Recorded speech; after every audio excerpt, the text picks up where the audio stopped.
going on, folks? It's Juno. I want to talk to you today about deception, but moreover in interpersonal interactions. I want to talk about hypocrisy. So, I acknowledge that deception is something that we're aware of and we can calculate for a little bit in our lives. We acknowledge that people may make something appear in one way and then the truth appears in reality is different. And this can be advantageous in certain ways if it interrupts the calculations of your competitors. So I see a direct advantage towards it. However, on some level, I suppose I have a difficulty processing that when it comes to like interpersonal relationships, because it seems to like interrupt the calculations of another person who on some level you're supposed to maybe in some way feel competitive towards, but not be adversarial with, not be like against them. It feels like a great betrayal to me when people are hypocritical. I feel like it breaks some sort of primary directive of like the social contract. I mean, lying is one thing, like when you say something is true when it isn't, but hypocrisy when you make expectations and you set out fundamental rules and then you do not follow them yourself but impose them on others, I think is somehow more of a gross violation.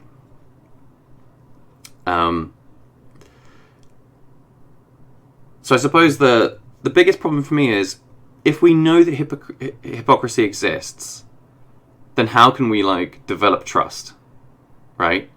And I don't just mean like plain deception, like I said, the idea that, you know, I'm going to say something is one way when actually it's another about a foreign object, something objective, when it's actually about the way that somebody behaves and they intentionally and surreptitiously influence you to believe their behavior and their beliefs are one way when actually that they've insidiously deceived you because they know that the advantage of having you influenced by that while they're not influenced by it is it's too. There's too much of an incentive to do it in some situations, alright? But for me, I can never see that the incentive is good enough.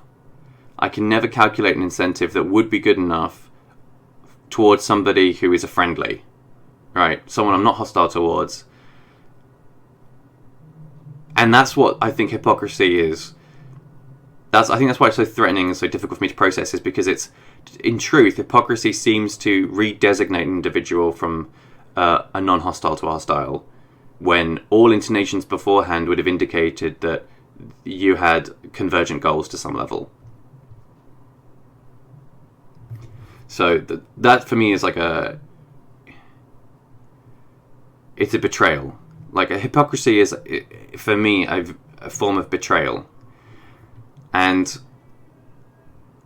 to be real about it, if we began to calculate in hypocrisy into our like day-to-day decision making, it makes me worry that we basically begin to live in a very dark world. Because, like, I'm not saying we exclude it entirely, but I'm saying if we were to become accustomed to the notion of hypocrisy from people, there would be no basis for any form of social contract. Because we could never come to any agreeable terms. Because you would always be in fear that the fundamental principles that you were agreeing upon were only being applied to you and not to the other person, because they were going to be hypocritical and abandon them at the first advantageous point. Whereas throughout they try to maintain that you must maintain them at all times, regardless of the personal cost for you. And so it's that level of betrayal and deception I think is problematic for me, that it intonates that don't do as I do, but do as I say. But I will say that I am going to do something that I'm not. And maybe for me that's just very personally relevant because I heard that a lot growing up, or something similar to it. And maybe I'll admit, maybe I've got like an emotional immune reaction to that. But yeah, it really troubles me in how I'm supposed to navigate the world conscious of hypocrisy. Because let's take like consent, for example, okay? consent is a really volatile subject because there appears to be no palatable wiggle room on the discussion and the definition of it beyond what's motively driven by individuals who are prescribed the identity of victim. So to disagree with somebody who has or believes to have had some sort of like personal cost related to that is to somehow appear like unsympathetic, which isn't necessarily the case. However, like, to manage the appearance of that, alright, here's the problem. Managing appearance is all about cooperation. Alright, I want people to cooperate with me, so to some level I need them to get on with me, like me, and agree with me. Now, it doesn't have to be in everything, and in fact you would say that the weaker party, the submissive party, will have a very low threshold for how many things they require in that exchange of agreement to be there, that other people agreeing with them, whereas they'll have a very high threshold for what they will allow themselves to agree with others, even at personal cost. So it's like basically dominance is like it's a comparative negotiation. So you're always checking like how dominant you are essentially can be driven and regulated and measured by how many times or how much you cause other people to make concessions to you against how little you make concessions with others. And that can derive your dominance value. And I suppose the thinking behind that would have to be like, well, is the overall benefit of... Essentially, like, when you're making those negotiations, a hidden factor is, like, what is the personal cost of this relationship? What are my personal benefits of the relationship? And that's all perceived, right? That's all perceived just by the individual. No one else really knows that. But if your interlocutor, if the person you're dealing with always views your relationship as being like so valuable to them, for whatever reason they feel and they perceive on some level that they derive so much benefit from the relationship, you can essentially derive therefore high dominance over them, because you can stipulate terms in which you concede very little and they concede a lot, because they're added into the calculation is this idea of like, well, the relationship itself has value. And so in a way, like, you can easily maintain high dominance, you just never concede anything, right? Like, this is a way of doing it. If no one perceives that you have relationship value, though, you'll have high dominance. It'll just be over no one. That's all. Like, you will have like a level of high dominance, a high dominance level. It won't be in relation to an individual. It'll just be like a global high dominance, and you're never conceding, which on some level feels attractive, right? Like, we like the idea of uncompromising people. We want to be them because that means we're dominant. However, the truth is most of us are never fully uncompromising because we, on some level, I guess, understand that the cooperation has value in itself. And so once we begin to calculate for the relationship's maintenance and sustainability, we therefore begin to make more like long-term projections about the derived benefit of that cooperation. An ongoing cooperation, which I think probably is correct, actually, when you think about it. Like, highly cooperative societies do tend to produce better results for their individuals, even the lowest of them. All right, so coming back to hypocrisy, how does this make a problem in hypocrisy? All right, so hypocrisy is like, it's trying to attain the dominant benefit without actually being dominant. So what you'll do is you'll make all the agreements that seem to maintain the relationship in principle at a conceptual level. However, you'll never like deliver on the behaviors required from those agreements. So in actuality, you didn't concede. It was a deception. You lied and you went against what you said. So you betrayed your word and devalued your word. But it's a measure of like, can you be called out on it? How many times can you do it to an individual before it becomes like it breaches tolerance? So every individual is going to have some tolerance for interpretation. Like, and you can be contradictory and hypocritical, but then you can like retcon it later and say, well, actually, you never agreed to something, or their interpretation was incorrect of what you said, or like you can still maneuver with technicalities away from being identified as being a hypocrite, but the cost sometimes is still there. So yeah, like that, I'm saying it's not a purely binary that you can just confirm hypocrite or not hypocrite. There is some play within that, but nevertheless, I think the interpretation stands on one side of it, and the reality of the situation is on another. And I suppose where this really troubles me is on a societal level, cooperation, but on a personal level, on the level of the individual, it's in the justice system, because so much is veering away from objective to the subjective, it appears at least, within global perceptions of justice. And I think once you begin to calculate in hypocrisy, it becomes very hard to maintain like an internally and externally consistent logical framework with which to derive values that do maintain sort of common law themes.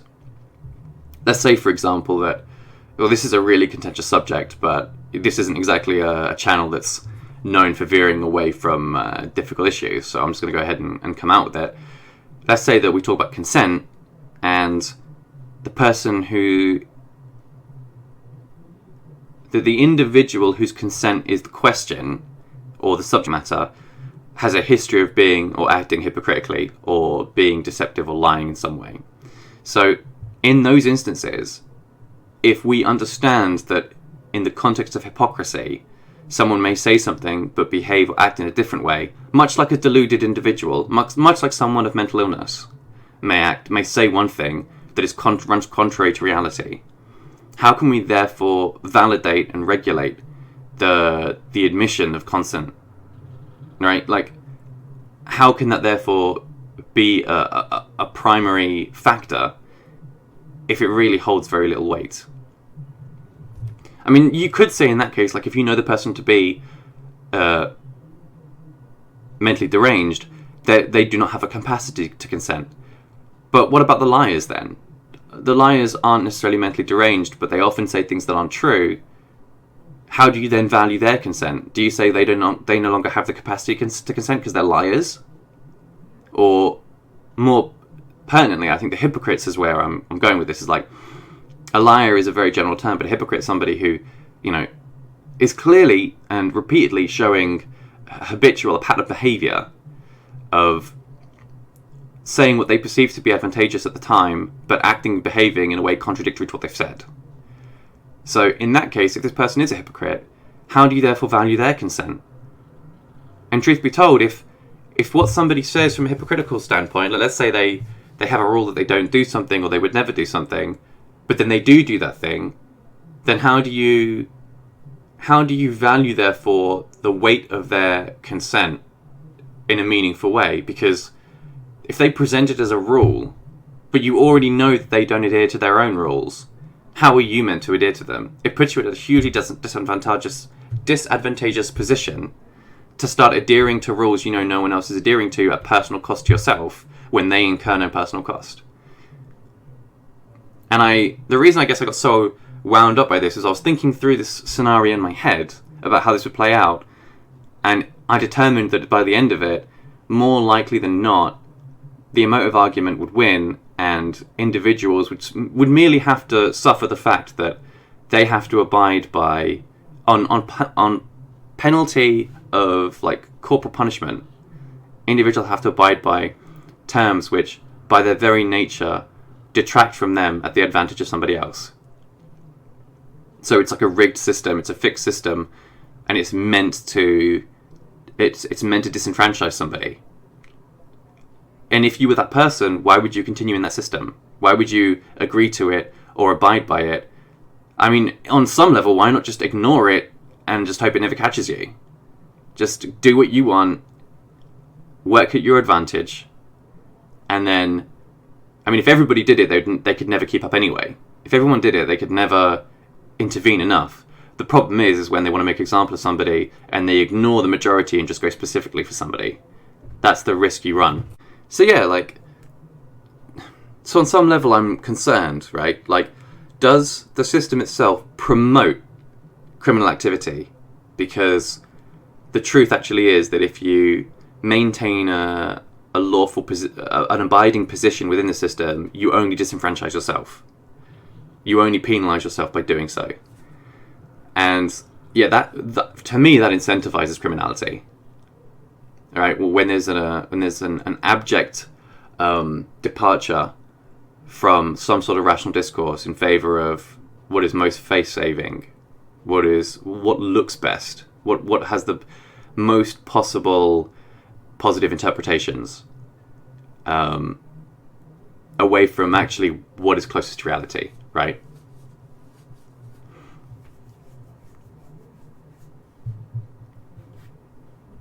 Like, people say there's a rape epidemic. People say there's, like, rampant social ills.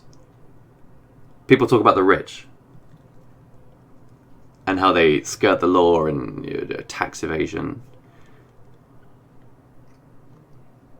And I'm wondering, like, maybe they're incentivized to do it because of the way the law has to appear to the people. The people have made the law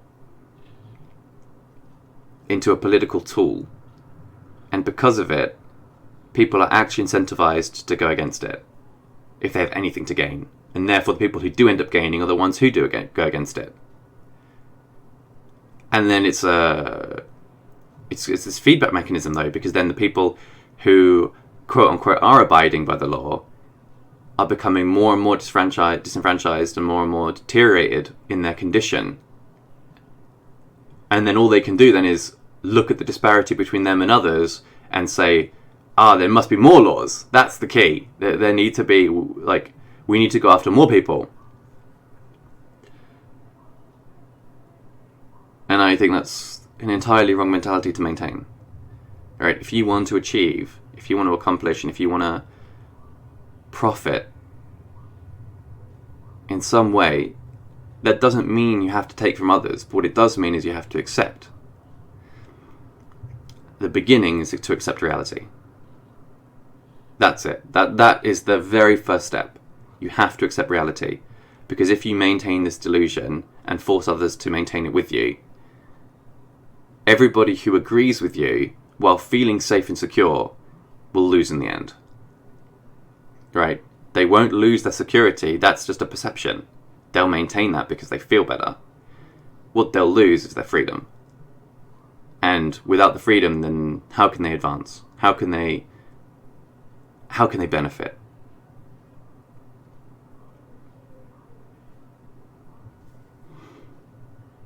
The hypocrites is what makes society difficult.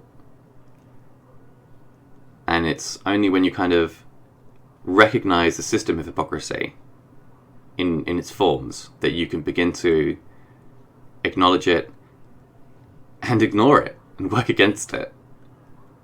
And it's not always safe to do that, but it might be the only way that you can actually benefit in the end.